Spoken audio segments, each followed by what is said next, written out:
Hello and welcome to ChIP's very first LinkedIn Live. I am very happy to be here and I am going to turn it over to our fabulous ChIP's Executive Director, Joan Toth. Please welcome Joan. Thanks, Monica. Good morning, everybody. I'm so excited to be here and introduce the very first ever ChIPs LinkedIn Live session. And we started this LinkedIn Live as a way to showcase some of the really amazing work that is happening in the ChIPs community that our members are doing to advance women in tech law and policy. We have a fantastic guest for our first episode. I'm happy to welcome Diana Santos, who is a ChIPs member and part of IBM's Global Markets legal team. And Diana also serves on the board of the New York Intellectual Property Law Association, where she works on diversity and leadership. So please let me welcome Diana. Diana, thank you so much for being here today. Thank you so much for having me. I look forward to chatting today. And Monica, I'll turn it back to you. Thank you, Joan. So glad to have you be part of this with us. And Diana, welcome. We are just thrilled to have you here. So this is really to the point, to take action, to help people get past feeling stuck around doing something that matters. You've done some incredible work with the New York Intellectual Property Law Association. Why don't we start there and tell us how you got involved in NYIPLA and more about what it is? Sure. So I got involved with the NYPLA sometime in around like 2010 or 2011 when I was a young associate. And at first I just participated in attending its panels and programs. I was more of what I would call like a casual member. And then my engagement with the NYPLA grew over time, especially as I saw, the NYPLA fulfill its mission, which is really advancing IP. We're in New York, but that's really our goal, is to advance IP law and policy. And I went from being just a member to then being part of its programs committee and taking a more active role. And most recently, in March of 2020, I was asked to be a part of a board, and I accepted. And it's been great to be a leader within the organization. Did you always want to be an IP lawyer? No. No, I had many different thoughts with my life, and I still practice IP law in the sense that I need it for my transactions, but it wasn't my sole focus. I still am very passionate in IP. I have a tech background. I have an engineering degree. But IP law itself wasn't always something I dreamt of. It was something I kind of fell into and still have, a passion for. How did you find IP law? What was that? How did I find it? I found it because I always liked technology. And it was just a natural fit for me to understand how we protect technology, how we advance it. And then, for example, today, I feel that IP also intersects with so many other types of law, right? When we think, for example, about data and privacy and ownership, those concepts all kind of intermingle, at least for me, and I think for others. And so what we're doing at ChIPs and the work you've done is so important because we want to help more women get into these top leadership positions in tech and law and policy. And you have done some work around the Associate Advisory Council at the NYIPLA. Tell us about that. Sure. So when I joined the board, what I saw was, an amazing group of people getting together, on a monthly basis, trying to create the best program we could. They're very talented individuals who are leaders at their firms.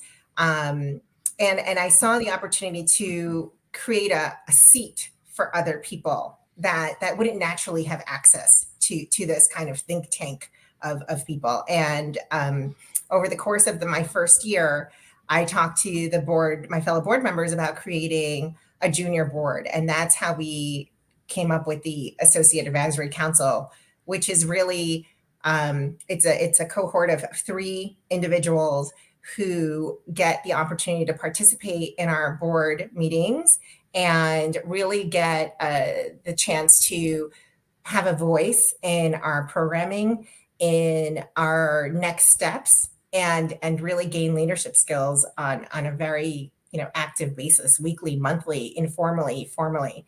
And so that's how the AAC came about. I know how important this is because it's not just about having diversity, having equity, it's having inclusion. And sometimes it's so hard to find that space where someone feels like they belong. And so by doing this, I just have this great sense of you're bringing up these people into a position where they get to explore leadership skills, be in the room where the conversations are happening, and take those paths. So tell us more about who serves on the advisory council now and the requirements to be part of it. Sure. So we have a great set of AAC members right now.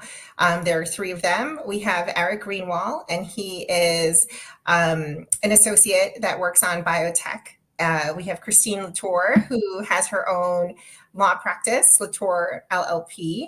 And she also has a job as a strategic counsel for Teachers Pay Teachers. And we have Khalil Nobles, who's over at Wilson Sonsini, and he works on the commercialization of IP. So our slate is fantastic, and they're an energetic group of people.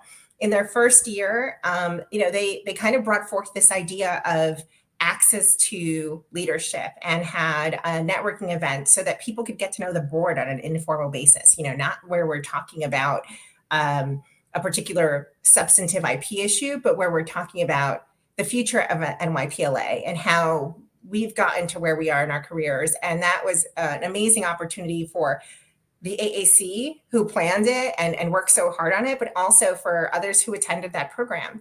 And this coming year, they're going to be panelists in our IP bootcamp, give them an opportunity to speak and showcase their wonderful skills. And also they're thinking of other programs to engage our young lawyers and other pockets of our membership that I think could benefit from, increased leadership and mentorship opportunities. I've heard you say three things that I think are so important. And one is opening up that access to leadership and those pathways to advancing in one's career.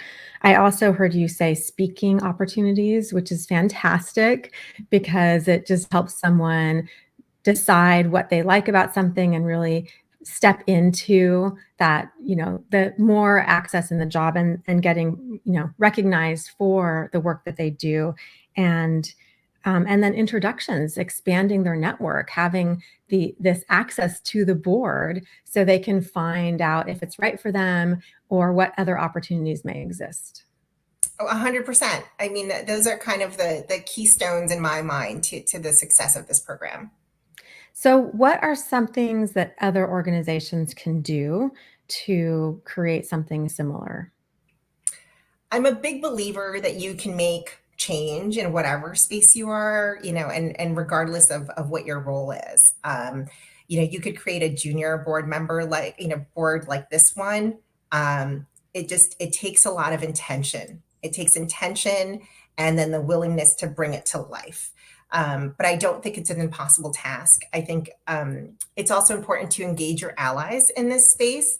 I have a wonderful set of board members, last year's board members, this year's board members, and just past leaders of the organization have been a tremendous help in supporting this AAC team and helping me think about how to keep them going and keep the team advancing over time. So there's just a multitude of ways to make that impact if you just think a little bit out of the box and engage some friendly faces, some people to help you out. What is the impact you are measuring and what have you seen so far? So we just completed the first year. The AAC team has another year as members of the council. And what I actually recently collected was their feedback of what they've seen as the benefits of being in the AAC. And what I've heard is generally that it's given them the opportunity to talk to people outside of their workplace, right? To learn so many different things that you don't learn in the workplace and to be able to show their talents outside of their, day-to-day life. And I think that the way that we're going to measure the success of the program is the personal and professional growth of our AAC members, and also over time to see if they become members of our organization, right? That was one of the goals. So hopefully one of them will step up and be a board member someday. Yeah, I love that. What else does NYIPLA do to advance women in IP? Sure. So we've had a Women in IP Law Committee for a very long time, and I'd say it's actually one of the strongest groups in the sense that there's a lot of interest in it. And having been an active participant in it, it's always great to attend their lunches and panels and network with other women and learn from them about how they've navigated their careers and again develop those informal mentorship relationships where you can, you won't hesitate to place a call and find something out. Like, I'm struggling with this. It could be an IP issue. It could be a career issue. But you have that network to tap into when you need to. That network is so important. We know that with the ChIPs community, we find that is what keeps people coming back, is that access to this global network of women championing women to those highest levels. And I think that's so important. And some of what you said is, I hear, it's not hard. I mean, it might be, complicated and time consuming, but it's not hard. Like, you just decided that this was necessary and you jumped in and you did it. Did you have any pushback from the board or questions around why it mattered? It was not a question of why it mattered. I've said that the NYPLA board members, like, of the past and the current year, they've been great. And there was more of a question of how, like the logistics of it, of the goals of it, and making sure that we had a plan that would work, right? Because we are the NYPLA. We've been around for 100 years. If we're going to put our energy into something, we want it to succeed and we want our members to succeed. So there was more of a concern about how to make it all work. So tell us what you do as a board member at NYPLA. Sure. So as a board member, I basically help with programming and making sure that our different committees are helping us with those programs, right? We're thought leaders in IP, and that means that we stay on top of developing legal issues. Either, we're filing briefs or we're having panels to discuss the latest in biosimilars or IP transactions. And so I think one of the biggest roles as a board member is to, keep your eyes and ears open as to what's happening in tech and law and policy and discussing it so that we can serve the membership, right? That's our overall goal. What are some of your own personal experiences in terms of being a woman in tech and law? I think that it's been a challenging but very worthwhile experience. I think that there are still lots of barriers. We start off typically underrepresented, but what I've learned through, the NYPLA and even ChIPs, for example, is just how many wonderful and amazing women there are in the field, and how it does not have to feel so lonely at times. And if you are proactive about it, being in this space can be very rewarding as a career. I'm so glad you said that. I noticed that in the community, in the ChIPs community, the rewarding experiences that members have shared. What is important to you about elevating women to the highest levels of leadership in tech law and policy?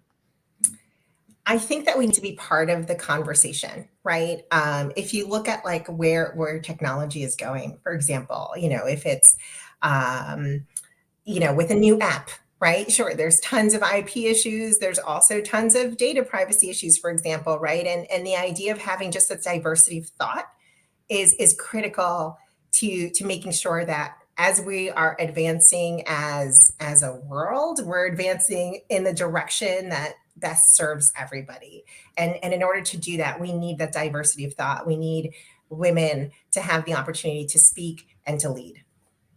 I couldn't agree more. I think when we're sitting around, well, not we, us, the two of us, but when groups of people are making decisions around how technology is used, I think who's not in the room? And if there aren't any women in the room, there should be, and it should be a diverse group, and it should include a whole host of perspectives to really advance that technology even more and to make it even better.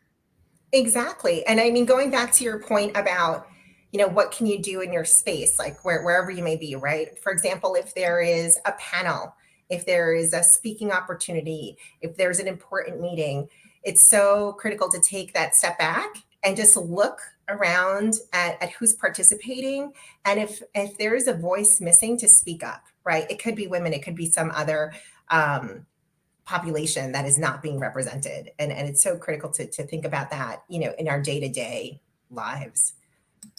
Absolutely. So, what else would you share with others who want to get started to try a new initiative, but just don't know where to begin? Maybe they don't have the same supportive leadership or opportunities that you've had. I would say, don't be afraid to reach out to other people. I have found that even when I was starting the AAC and I wasn't sure of like how to do it, how to present it, would the idea be successful? How would my new board member, fellow board members receive it? It's like crowdsourcing. You basically talk to a lot of people in different organizations, get different ideas, and if you get over the initial hesitation of reaching out, you'll find that there are many people that will be willing to help you and support you. That's absolutely been true in my experience, that when you find the people who want to help, there are plenty of them. Right. And including in NYIPLA and ChIPs communities. Yes. Right here. Sure. What was your first job as an attorney? My first job was, I was an associate in the IP department at Ropes and Gray. And how was that? That was great. I mean, talk about an eye-opening experience. I got the opportunity to work with, Fortune 500 or 100, probably even companies. I was mentored by women who were in the NYIPLA. I mean, that was kind of how I got started. I was just asked, to help put together a panel, and I was like, "What is this? Like, how does this work?" And they really motivated me to become more involved and leave the office. I think that's a critical thing too, right? Is that there's a lot of value in doing great work. Absolutely, that's your first job. The other job comes from bringing those thoughts outside of that box, outside of the office, outside of the four corners of paper, and thinking, what's next? How do we approach new problems? And so, that's kind of where I got my start with NYPLA, and it was a very good start, I'd say. It sounds like you've had two really great things in your career advancement, and one is really great mentors, and also not being afraid to raise your hand. And I think that's a really important part that I want to highlight a little more, because while we could sit back and feel bad, like, oh, no one's doing anything for me, we all have to be in charge of our own career development. And so raising your hand saying, oh, I want to speak, oh, NYIPLA, what is that? How do I get involved more? And you clearly made those choices and just took that control of your own career path. Yeah. What do you offer that to others? Yeah, I think that's so important. When I think of the AAC, I think of it as like the embodiment of a growth mindset for an organization, right? You have an organization that's 100 years old, has all these committees, and it's been doing great work. But what is next? How do we continue to grow as an organization? And here we have the AAC.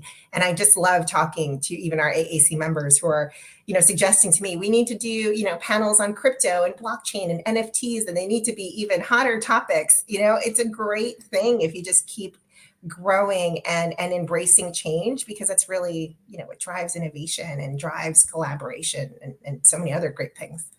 I think it's fantastic that you're talking about how to continue this growth mindset in a 100-year-old organization, because it is so important to stay relevant and to bring in new leadership and to look at how we can raise the bar and increase access to others who are coming up into the IP law, tech, policy fields. Yeah, that's totally great. And so how do you like being in-house now at IBM? I really like being in-house. IBM's a great organization. It's cutting edge. It's right now has a very large focus in technology that we're going to be embracing in the near future, like quantum technology, AI, hybrid cloud. And I get to breathe those terms every single day, and get to see how IBM, who's a leader in hardware and software and just all sorts of technology, is delivering those products to different clients, all different sizes. It's a very exciting place to be. That's fantastic. What's your favorite part about being a board member? I get to hang out with people who love IP and are really just great overall people. I mean, they are collaborative, they are opinionated, strong, and have all had their own career challenges, and are always willing to help us, help the membership to keep going. What else would you like to share today for our guests who are listening and know that there are opportunities to make change, or maybe they're feeling stuck because they're in an organization that hasn't changed? I would say don't give up, right? Continue thinking out of the box. And I know that we're kind of leaving the pandemic, but I took very much to heart the don't waste the pandemic kind of mantra. And there's still time to make change. We're in a new world with hybrid, and remote work situations. If anything, you have so many more doors open right now, right? It's so much more common to reach out and have a video call with somebody who's nowhere near you. So embrace those opportunities and don't be scared. Don't be afraid to move something forward. Diana, thank you so much for being our very first guest on LinkedIn Live with ChIPs. It's been such a pleasure. When I first met you and found out about this initiative that you'd created, I just thought it was fantastic that you were taking this opportunity to create change and access and lift up others. So what a pleasure. You've shared so many incredibly great advice. We'll have this recording here on LinkedIn and on our YouTube channel. I'd like to welcome back Joan Toth to share some final remarks. And maybe, Joan, you could also talk about here at ChIPs, some of the work that we do and with the Next Gen community and also with our upcoming Global Summit. Absolutely. And thank you so much, Diana. That was really enlightening. And I really loved your conversation about your work with the New York Intellectual Property Association and how you have made an impact with that. And we hope to have you back again sometime soon. Thank you. Thank you. It was a pleasure. And I'll just wrap up by saying that Monica referred to our work in Next Gen. We have a Next Gen Summit coming up October 26th in San Francisco. It's adjacent to our Global Summit, the 27th and 28th, also live for the first time in 3 years, which we're incredibly excited about. And our Next Gen initiative is designed to really propel along young lawyers who are in their first 10 to 15 years of their career. And so the Next Gen Summit is designed to enable them to do that. And so we hope to see many of our viewers there in San Francisco for both Next Gen and the Global Summit. Thank you.